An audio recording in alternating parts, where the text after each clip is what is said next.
Khanice's family and loved ones will finally say their goodbyes to the 20-year-old who was brutally slain after being reported missing. And although tragedies are known to bring out the best in some families, sometimes things do take a sad turn. Roy Jackson, Khanice's father, who resides in the United States, was not expecting his only daughter to die this way. I couldn't contain myself. It has been devastating.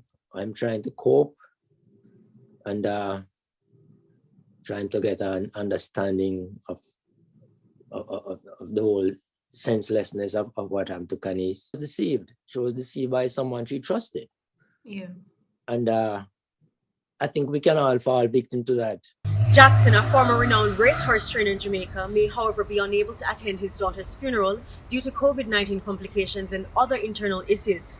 He wants the burial to be postponed. If I wasn't suffering from the virus, chances are I'd probably be in Jamaica already. Not chances are, I would have been there. An integral part of Khanice, not just her mom.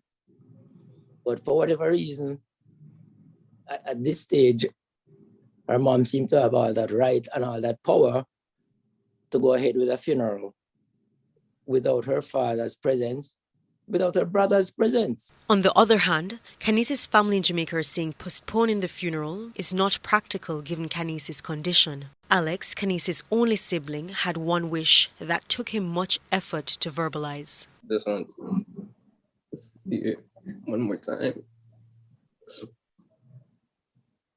That's all. Just want to see it one more time. For the last For the last time. Paige Dixon, CVM Live.